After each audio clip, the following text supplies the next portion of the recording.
जैसा कि आप लोग को बताया गया है, एक वीडियो में हमने डिटेल में बताया भी था कि 1 सप्ताह के लिए हम लोग बुलाते हैं। आप हमारे सेंटर पे अगर फिजिकली विजिट करते हैं, बच्चे को फिजिकली ऑब्जर्व किया जाता है और उस ऑब्जर्वेशन के आधार पे उसका असेसमेंट किया जाता है, तो वो सही डायग्नोसिस, सही असेसमेंट होता है, क्योंकि हमने उसको फिजिकली ऑब्जर्व किया। नहीं तो आप जाते हैं बड़े बड़े ऑटिज्म डॉक्टर और ऑटिज्म सेंटर्स पे, और उसके नाम पे होता ये है कि वो आधे घंटे में 2-4-5 लोगों के पास घूम के और फिर 100-150 क्वेश्चन का आप यस नो करके, ट्रू फॉल्स करके अपना चले आते हैं। उसके आधार पे वो अपने जो उनकी जितनी पढ़ाई है, जितना उनका एक्सपीरियंस है, या फिर वो कन्फर्मेशन बायस्ड हैं कि ऑटिज्म सेंटर पे आया है तो ऑटिज्म ही होगा, उसके आधार पर आपको एक रिपोर्ट सबमिट करते हैं। अब आपको एक रिपोर्ट देते हैं, सॉरी, तो आप वो रिपोर्ट लेते हैं, उसके आधार पर आपको मॉडरेट, सीवियर और ये सारी चीज़ें की जाती है। एक पैटर्न ये है, लेकिन हम बार बार कहते हैं कि 10-15 मिनट, आधे घंटे में ऑटिज्म डायग्नोसिस होने वाला नहीं है। इस बात को जितने लोग समझ गए हैं और जितने लोग हमारे साथ जुड़े हैं, तो क्या है कि एक तो सबसे ज़रूरी होता है कि पॉजिटिव अवेयरनेस के साथ साथ ट्रू नॉलेज जो होता है, सही नॉलेज की इसमें क्या क्या क्या क्या होता है, वो सारी चीज़ें समझना। नहीं तो आप कितना भी अवेयर होते रहें और सही चीज़ें नहीं समझें, कितने भी बड़े डॉक्टर, कितने भी बड़े हॉस्पिटल जाएं, तो कोई कुछ कर नहीं सकता, और फिर 4 साल 5 साल से आप भटकते रहते हैं। अभी ये जो सप्ताह हमारा रनिंग वीक चल रहा है, इसमें 12-13 लोग आए, अलग अलग स्टेट से आए। उत्तराखंड से सबसे ज़्यादा लोग अब की बार आए हैं हमारे पास। इसके अलावा कोई छत्तीसगढ़ से आया, कोई गुजरात से आया, एक मैडम आई कोलकाता से अपनी बच्ची को लेके। बच्ची की उम्र 6-6.25 साल है, और 2 साल के एज में उनको लगने लग गया था कि इसको कुछ प्रॉब्लम आ रही है, ये नेम कॉलिंग रिस्पॉन्स प्रॉपर नहीं कर रही है, तो उनको ये प्रॉब्लम लगी। संयोगवश क्या हुआ कि उस टाइम कोविड का टाइम आ गया था, तो उस टाइम कहीं चाइल्ड साइकोलॉजिस्ट, क्लिनिकल साइकोलॉजिस्ट से हम लोग मिले। उसके बाद उसने कहा कि हाई रिस्क ऑटिज्म का केस लग रहा, अभी ऑटिज्म तो नहीं कह सकते हैं, लेकिन इसके लिए आपको थेरेपी के लिए जाना होगा। अब चाहे कोविड की वजह से या फिर जिस भी वजह से वो कहीं नहीं जा पाई, फिर कहीं ले जाके और डॉक्टर को दिखाई, किसी साइकेट्रिस्ट को या न्यूरो डेवलपमेंटल पेडियाट्रिशियन जो भी हो, दिखाई। उसके बाद उनको बताया गया कि ऑटिज्म है, इसकी थेरेपी चलेगी। 4 साल बीत गए, 4 साल, और आज भी प्रॉब्लम, जो इनिशियल प्रॉब्लम्स थी वो आज भी हैं। इन 4 साल में 1.5-2 साल तक कंटिन्यू वो थेरेपी में गई, जैसा उन्होंने बताया। फिर उनको लगा कि नहीं, ये थेरेपी में जा रही, कुछ बता रहे नहीं है, प्रॉब्लम क्या है ये किसी ने क्लियर नहीं बताया कि ये प्रॉब्लम है, आपका क्या रोल है ये किसी ने नहीं बताया, ऐसा करके। तो फिर उनको लगा कि नहीं, अब कंटिन्यू नहीं करना चाहिए, उन्होंने छोड़ दिया। फिर कह रहे हैं कि हमने अपने से ट्राई किया कि ये सब तो हम अपने से कर सकते हैं। फिर उसके बाद कुछ कॉन्सेप्ट ये कर रहे हैं कि ये सब थेरेपी तो बाद में भी होते रहेगी। हमने सोचा पहले उसको सिंगिंग क्लास में डाल देते हैं, तो डांस क्लास में डाल देते हैं, तो अभी स्केटिंग के लिए या फिर और अलग अलग आर्ट एंड क्राफ्ट के क्लासेस में हम डाल देंगे, तो वो कुछ डेवलप हो जाएगी। कॉन्सेप्ट उल्टा है, हमने बताया भी कि कॉन्सेप्ट उल्टा है, क्योंकि जो बच्चा नेम कॉलिंग रिस्पॉन्स पुअर है, उसका अगर 10 में कहें कि 10 बार में कितनी बार, तो 1-2 बार, वो पुअर नेम कॉलिंग रिस्पॉन्स है। आई कॉन्टैक्ट पुअर है। अगर 10 में रेटिंग दे तो 1-2 स्टार आप देंगे उसको। 10 स्टार की बात हो, अगर तो 10 नंबर्स की बात हो तो 1-2 देंगे। इसके अलावा सिटिंग इंटॉलरेंस है, रेस्टलेसनेस है, जो प्रॉब्लम्स 2 साल के एज में थी वो प्रॉब्लम्स आज भी एग्जिस्ट करती हैं। तो फिर जब प्रॉब्लम्स वो ही हैं, 4 साल में 1.5-2 साल तक थेरेपी में गए, 1.5-2 साल अपने से एक्सपेरिमेंट किए, फिर कहीं ना कहीं ऑनेस्टली जितना उनको पता था, पूरा एकदम इतना मोटा वो सारा कुछ लेके आई थी अपना डॉक्यूमेंट वगैरह, कि लगभग जितना बड़ा बड़ा डॉक्टर उनको समझ में आया उन्होंने सबको दिखा लिया। सॉल्यूशन कहीं नहीं मिला। वो आपका वो है ना दामिनी फिल्म में, तारीख पे तारीख मिलती रही है, इंसाफ नहीं मिला। तो इसी तरह का क्या होता है ना कि डॉक्टर पे डॉक्टर आप जाते रहे हैं, सॉल्यूशन नहीं मिलता, मिलेगा भी नहीं। इसलिए नहीं मिलेगा कि सबसे पहली बात ये कि आप डॉक्टर्स पे डिपेंडेंट होते हैं, आप उन पे डिपेंड रहना चाहते हैं, तो फिर उनके भरोसे रहेंगे। हमने कहा भी उनको कि आप 5 साल 10 साल 20 साल ऐसे ही रहें, फिर भी बच्चे में कुछ भी नहीं होने को है। जब आप सीखना चाहेंगे, अगर आप इंडिपेंडेंट बनने का चाहेंगे, तो आप धीरे धीरे धीरे धीरे बनते जाएंगे।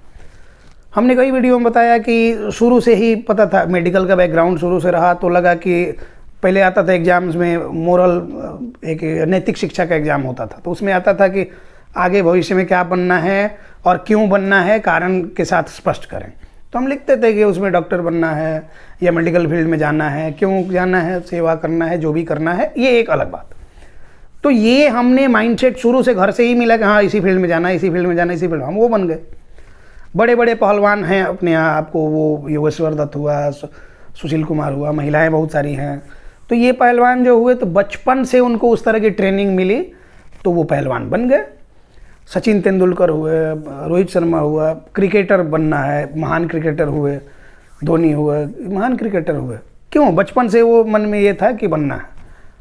आपको जब से प्रॉब्लम लगती है बच्चे में, तब से ही आपको ये सोचना है कि हमको इसको ठीक करना है, तो सिर्फ सोच लेंगे ठीक करना है। अब बनना क्रिकेटर है, प्रैक्टिस सिंगिंग का करेंगे तब तो ना क्रिकेटर बन पाएंगे ना सिंगर। तो बनना क्रिकेटर है तो क्रिकेट की प्रैक्टिस करेंगे और पूरे जुनून के साथ करेंगे कि उसके अलावा और कुछ भी ऑप्शन हमको नहीं दिखे, सिर्फ और सिर्फ दिखे कि ये ही करेंगे, ये नहीं तो कुछ और नहीं कर पाएंगे। तभी आप अपने लक्ष्य को पा पाएंगे, उसकी तरफ बढ़ पाएंगे। बच्चों को मैनेज करने का भी जब आप सोचते हैं तो आपका मोटिव बिल्कुल क्लियर होना चाहिए कि हमको बच्चे को मैनेज करना है। तो बच्चे को मैनेज करना है तो दूसरे के भरोसे करना है कि हमको खुद प्रैक्टिस करनी है। खुद प्रैक्टिस करनी है तो जो ये इतने बड़े बड़े सिंगर कोई बना, कोई पहलवान बना, कोई आपका वो क्रिकेटर बना, कोई एथलीट बना, कोई कुछ बना, कोई कुछ बना, उसके लिए किसी कोच की ज़रूरत तो पड़ी, उसको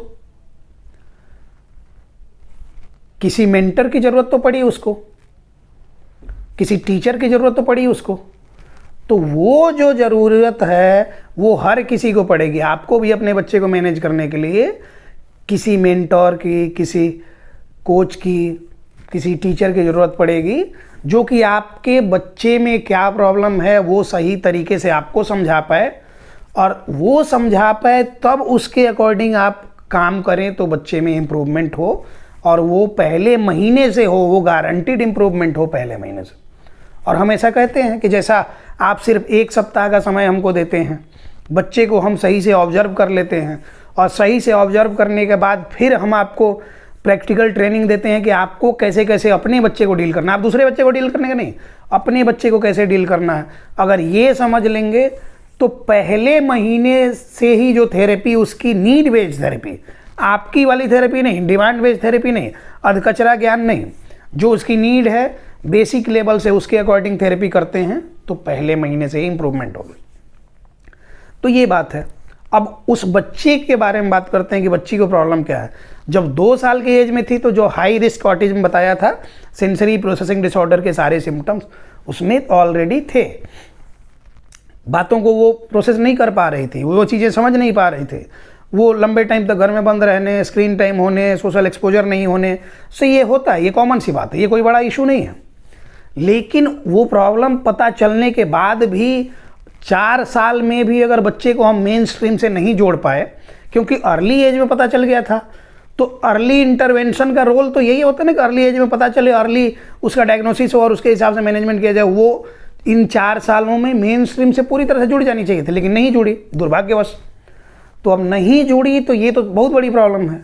तो अब फिर से हमने समझाया कि आप कभी स्पीच, वो कह रहे हैं कभी स्पीच थेरेपी में डाल देते हैं, कभी स्पेशल एजुकेशन में डाल देते हैं, ऑक्यूपेशनल थेरेपी भी चलते रहता है। हम ये कह रहे हैं कि ऑक्यूपेशनल थेरेपी भी चलते रहता है या फिर ऑक्यूपेशनल थेरेपी ही चलना चाहिए, दोनों में फ़र्क है। ऑक्यूपेशनल थेरेपी भी या ऑक्यूपेशनल थेरेपी ही। तो ऑक्यूपेशनल थेरेपी भी 9 स्टेप्स में हमने डिटेल में तो एक पूरा सीरीज बनाया था कि occupational therapy step by step ऐसे है। तो उसमें इनके बच्चे की जो प्रॉब्लम है उसमें सेंसरी इंटीग्रेशन थेरेपी चलेगी। और sensory integration therapy maximum cases जो हमारे पास आते हैं, हमने देखा कि उसमें 90-95% केसेस वैसे ही हैं, और उनमें वो थेरेपी चलनी चाहिए, वो नहीं चल के बाकी दुनिया की सारी चीज़ें चल रही। तो फिर इंप्रूवमेंट कहाँ से होगी? नीड बेस्ड थेरेपी उसमें हो। सबसे पहले बच्चा बैठे तो सही। आइडियल एक स्टार्टिंग पोजीशन चाहिए होता है किसी भी एक्टिविटी को, एक्सरसाइज को स्टार्ट करने के लिए। आपको योगा करना है तो आप दौड़ते हुए योगा नहीं कर सकते, वो फिजिकल एक्टिविटी हो गई, योगा नहीं होता। मेडिटेशन करना है तो आप क्या है कि इधर उधर नाचते कूदते में मेडिटेशन नहीं कर सकते हैं। पढ़ाई करना है, दौड़ते हुए पढ़ाई कभी भी नहीं कर सकते हैं। पूजा करना है, दौड़ते हुए नहीं कर सकते हैं। उसके लिए आपको एक आइडियल स्टार्टिंग पोजीशन, एक सिटिंग पोस्चर आपको लेना होगा। अब वो जो पोस्चर है, जब वहाँ बैठेंगे तो आप दुनियादारी से अलग होके कंसंट्रेट होके अपने आप में, सामने मूर्ति है और आप ऐसे देखते हुए वैसे थोड़े पूजा करेंगे। आपको सामने मूर्ति को देखना होगा, वहाँ फील करना होगा कि वहाँ सामने देवता देवी बैठे हैं, तो वो एक अलग एनर्जी आती है। ठीक इसी तरह से बच्चे को जब तक आप स्थिर बैठाएंगे नहीं, वो सामने आप पे फोकस नहीं करेगा, वो तो अपने में मगन है ही, लेकिन आपको वो अपने आप में जो है, वो अकेलेपन में जो उसी में मगन रहता है, उससे निकालना, बार बार निकालना, ये आपका काम है। ये आप नहीं कर पाते हैं, आप दूसरे के भरोसे रह जाते हैं कि वो करेगा। दूसरा आपको बता नहीं रहा कि आपको क्या करना है, वो अपने मनमानी जो उसको समझ में आ रहा है कर रहा है। मैक्सिमम थेरेपी सेंटर्स में हो क्या रहा है कि बस वो ऑक्यूपेशनल थेरेपी करना है तो जितना सारा सामान है सारा यूज कर दो। तो बुफे सिस्टम वाला हाल है कि 35 स्टॉल लगा हुआ है, बस सारा एक ही थाली में लेते जाएं। पापड़ के ऊपर दाल डाल दिया, वो भी किसी काम का नहीं, पापड़ भी किसी काम का नहीं है। उसी तरह का हाल है। तो ये बातें समझेंगे। बच्चे के लिए जो नीड बेस्ड थेरेपी चाहिए है, उसकी जो नीड है बस उतना ही चाहिए। स्टेप बाय स्टेप हम कहते हैं कि आप एक साध है सब सद है, सब साध है सब जाए। कहा जाता है कि एक टारगेट रखिए, सीधा उसकी तरफ बढ़ते जाइए। मल्टीपल टारगेट रखेंगे कहीं नहीं पहुंच पाएंगे। अब इसमें भी बहुत सारे लोग होते हैं कि अब क्या होता है कि अगर बाद में आए, एज निकल गया, हमने समझाया कि एज तो मतलब काफ़ी निकल गई, अब आपको अब से शुरू करना होगा, तो उसमें इम्पेशेंट बहुत सारे लोग हो जाते हैं। वो चाहते हैं कि जल्दी जल्दी जल्दी जल्दी। और मैक्सिमम लोग जो आ रहे हैं, अभी जैसे मैंने बताया कि अलग अलग स्टेट से लोग आए हैं, 10-12 लोग आए इस सप्ताह का। हम सप्ताह में 10-12 से ज़्यादा बुकिंग नहीं लिया जाता है बाहर का, तो हमने लिया जो। तो उसमें बहुत सारे लोग ये कह रहे हैं कि हम ये करते हैं तो उसमें कोऑपरेट नहीं करता, जबकि वो करना नहीं है उसमें। तो क्या होता है ना कि प्रोग्रेस धीरे धीरे धीरे धीरे ही होगी। कहा जाता है कि धीरे धीरे रे मना, धीरे सब कुछ होए, माली सींचे 100 घड़ा, ऋतु आए फल हो। आप क्या है कि जब तक मौसम नहीं आएगा, आप कितना भी पानी डालें, खाद डालें, उसमें फल नहीं आने को है पेड़ में। तो धीरे धीरे रे मना, धीरे सब कुछ हो, ग्रेजुअली ही इम्प्रूवमेंट होगी। आप अपना समय दीजिए। जैसे खाना हम लोग बनाते हैं तो ऐसा करेंगे कि गैस तेज कर दें, आंच तेज करके उस पर रख दें, ये करें, सब्जी डाल वाल के मसाला वसाला डाल के गैस बंद कर दें तो खाना रेडी थोड़ी हो जाएगा। वो आंच पे रहना चाहिए, धीरे धीरे धीरे धीरे पकते पकते पकते पकते होगा। ठीक इसी तरह से आप वर्क करते जाइए करते जाइए करते जाइए। हाँ, हम ये कह रहे हैं कि पहले महीने से ही इम्प्रूवमेंट होगी, थोड़ी बहुत इम्प्रूवमेंट होगी। धीरे धीरे धीरे धीरे करते करते आप बहुत सारी चीज़ें सीखेंगे, समझेंगे, उसके अकॉर्डिंग और जितना आप समय इसमें देंगे उतना नया नया चीज़ सीखते जाएंगे। तो मतलब कुल ये है कि पेरेंट्स अगर ऑनेस्टली बच्चे पे वर्क करना चाहें तो फिर कहाँ से प्रॉब्लम आती है कि उनको करना क्या है ये समझ नहीं आ रहा। यूट्यूब पे तो हज़ारों भरे हुए। वो भी कह रही थी, जिनकी बात हम कर रहे हैं, वो भी कह रही थी कि सर समझ में कैसे आए कि सही कौन कह रहा है, गलत कौन कह रहा है। हमने कहा कि उतना दिमाग लगाने की जरूरत नहीं। सही गलत करने के लिए हम यहाँ जज बने बैठे थोड़ी हैं। हमको बस इतना मतलब है कि कौन इंटेंशनली चाहता है कि आप इंडिपेंडेंट बने, आप अपने बच्चे को मैनेज करें, वो आपके बच्चे के केस को सही से समझा पाता है कि नहीं, आप उस बात को से एग्री कर पाते हैं कि नहीं। इन्हीं सारी बातों के आधार पे हम कर सकते हैं। वोट देने के लिए हम जाते हैं किसी को, कैसे हमको लगता है कि इसमें स्कोप दिख रहा है, ये कुछ करेगा, तो उसके लिए वोट दे के आते हैं। सेल्फ एनालिसिस है। अब मैक्सिमम जो यूट्यूब पे हैं जो दिन में 10 वीडियो डालने वाले लोग, और वो अपने आप को डॉक्टर बता के और ये कर रहे हैं। अगर हम कई बार कहते हैं कि वो प्रिस्क्रिप्शन अगर नहीं दे रहा है ना ऑथराइज्ड वे में, वो ऑथराइज्ड ये नहीं है, वो बस यूट्यूबर है। अगर उसका फिजिकल सेंटर कहीं नहीं है ना जहाँ आप विजिट नहीं कर सकते हैं, वो यूट्यूबर है। प्रिस्क्रिप्शन तो सबसे ज़रूरी है, तो प्रिस्क्रिप्शन ज़रूर मांगे ताकि उस आधार पे आप बाद में भी क्लेम कर सकें। जो डॉक्टर आपको प्रिस्क्रिप्शन नहीं दे रहा है वो मैक्सिमम वो फेक ही है, इतना बात आप समझ के रखें। अब बात आते हैं कि ये तो सिर्फ इनकी कहानी है नहीं, ये तो लाखों लोग जो वीडियो देख रहे हैं उन सब की कहानी है, सब लोग इससे रिलेट कर पाएंगे। तो इसमें करना क्या चाहिए, अब लास्ट में इसी पर डिटेल में चर्चा कर लेते हैं। करना सिर्फ इतना चाहिए कि आपके बच्चे को प्रॉब्लम है, आप कहीं न्यूरो डेवलपमेंट थेरेपी सेंटर में लेके जा रहे हैं, पहले दिन ऑटिज्म का सर्टिफिकेट लेने के चक्कर में नहीं पड़ना चाहिए। आप लोग की भी गलती है, आप लोग पहले दिन ऑटिज्म का सर्टिफिकेट चाहिए कि बता दीजिए कि कौन से ग्रेड में, सारे लोग यही कहते हैं कि बता दीजिए कौन से ग्रेड में। अब वो जान के आपको क्या मिल जाएगा, उसके लिए समय लगता है, समय दीजिए। जब बच्चे को समझ लिया जाएगा तो उसके अकॉर्डिंग सिम्टोमेटिक उसका मैनेजमेंट किया जाएगा, बच्चा इंप्रूव होगा।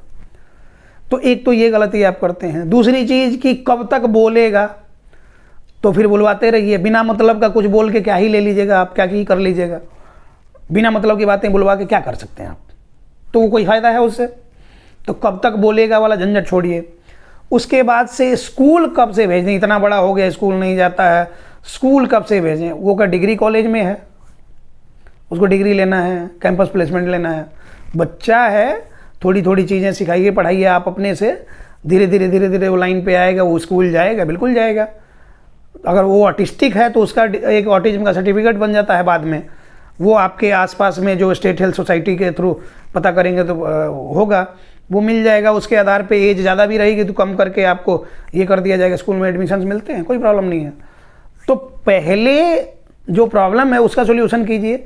इसके लिए नीड बेस्ड थेरेपी चाहिए है, उसके लिए सही डायग्नोसिस चाहिए है, तो उसके लिए सही डॉक्टर चाहिए है, सही थेरेपिस्ट चाहिए है। तो इसीलिए हम कहते हैं कि पहले आप बैठ के दिमाग दुरुस्त करके, स्थिर करके सोचिए कि आपके बच्चे के लिए सही क्या रहेगा, उसके अकॉर्डिंग प्रोसीड कीजिए। पहले महीने से इम्प्रूवमेंट ना हो तो समझ लीजिए कि आप गलत ट्रैक पे हैं। तो या तो उन्हीं से बात करके कुछ उसमें अप्रोच में चेंजिंग की ज़रूरत है, कुछ अपने अप्रोच में चेंजिंग की ज़रूरत है। अब आपको कितना भी बढ़िया डॉक्टर हो, थेरेपिस्ट हो, आपको बढ़िया तरीके से समझा सिखा दे रहा है, आप घर पे काम ही नहीं कर रहे, इंप्रूवमेंट होगी नहीं होगी। तो फिर इस जगह पे क्या है, अपने आप के अप्रोच में भी चेंज करने की ज़रूरत है, अपना माइंडसेट चेंज करने की ज़रूरत है, एक्सेप्टेंस की ज़रूरत है कि आप एक्सेप्ट करेंगे प्रॉब्लम है और धीरे धीरे जाएगा।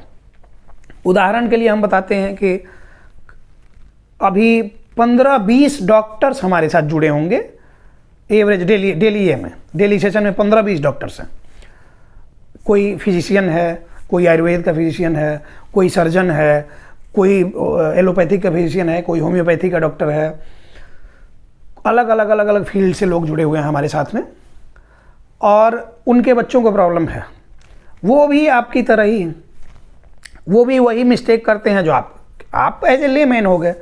वो लोग तो अच्छा खासा जानते हैं इन सारी चीज़ों के बारे में, मतलब ये स्पेशलाइज्ड इस पे नहीं है, लेकिन बहुत सारी चीज़ें वो समझ रहे हैं, मेडिकल टर्म्स को और सारी चीज़ों को, लेकिन फिर भी वो मोह में पड़ के उस तरह से काम नहीं कर पाते हैं जिस तरह से हम सिखाते समझाते हैं। तो फिर उनको समझाया जाता है, बहुत बार ये डांटा भी जाता है, क्योंकि हम बार बार ये करते हैं कि आप जिस दिन से हमारे साथ जुड़ रहे हैं, हमारी भी रिस्पॉन्सिबिलिटी है आपका बच्चा, सिर्फ आपकी रिस्पॉन्सिबिलिटी नहीं है। और क्वांटिटी पे वर्क नहीं करते हैं हम, क्वांटिटी के लिए वर्क नहीं करते हैं, क्वालिटी के लिए वर्क करते हैं। इसमें आपका भी कोऑपरेशन उतना ही चाहिए है, तभी बच्चे में इम्प्रूवमेंट होगी। आज की बात है, अभी दोपहर में किसी का सेशन ले रहे थे हम, एक है आयुर्वेदिक फिजिशियन है, वो उनकी बच्ची है, उसको प्रॉब्लम है, हमारे साथ जुड़े हैं उन लोग, लगभग 2 महीने होने को आए सेशन में। लेकिन क्या है कि वो स्कूल से आती है बच्ची, और स्कूल से आती है, अब स्कूल से आएगी थकी हारी, कुछ तो ये होगा, कुछ खाने को मांगेगी, वो खाना खा रही है, उसी टाइम में इन लोग का सेशन चल रहा है कि इनको उसी टाइम में क्लास करना है। अब उस टाइम में क्लास करना है, बच्चा खाना खा रहा है, उसको आप कुछ भी करने जाएंगे डिस्टर्ब होगा तो वो इरिटेट होगा ही, चिढ़ेगा ही। तो ये प्रॉब्लम ठीक नहीं कर रहे हैं आप, प्रॉब्लम बढ़ा रहे हैं। हमने आज समझाया उनको तो इस तरह की गलतियां भी ना करें। आप कौन से अंबानी अडानी हो रहे हैं कि आपको समय नहीं मिलता आधा 1 घंटे का अपने बच्चे के लिए। सिर्फ इनकी बात नहीं है, एक पिछली बार एक वीडियो में हमने बताया था कि एक हैं मुंबई से हैं, वो सर्जन हैं, तो वो क्या है कि अपने बच्चे को अब कहा जाएगा कि थोड़ा फोर्सफुली ये करें, नहीं कर पा रही थी। इधर बीच में हमने रिव्यू किया तो अभी देख रहे हैं तो बिल्कुल सही है, क्योंकि वो उन्होंने अपने आप अप्रोच में चेंज किया और उसके बाद से जब बच्चे में इंप्रूवमेंट हो लगे, उनका स्ट्रेस कम होने लग गया। तो ऐसे ही होता है, आप जब हम जैसा बता रहे हैं ईमानदारी से आप वैसा काम करते जाएंगे, पहले महीने से इंप्रूव होगा बच्चा आपका। इसलिए कहते हैं ना कि beware, be positive, autism is curable with terms and conditions. ये टर्म्स कंडीशंस यही थे जितना हमने डिटेल में बताया। अब बहुत सारे लोग अभी आपको यूट्यूब पे मिलेंगे कि क्यूरेबल नहीं कह सकते हैं, मैनेजेबल कह सकते हैं। हम तो पहले ये कह रहे हैं कि आप जिस केस में ऑटिज्म नहीं है उसको आप ऑटिज्म कह सकते हैं, तो हम ऑटिज्म को क्यूरेबल भी कह सकते हैं। तो ये सारी बातें समझने की है। बच्चे को सही से डायग्नोसिस कराइए। जितने लोग हमारा वीडियो देख रहे हैं, डेली बेसिस पे 100 लोग हमारे रेगुलर बेसिस पे सेशन में हैं।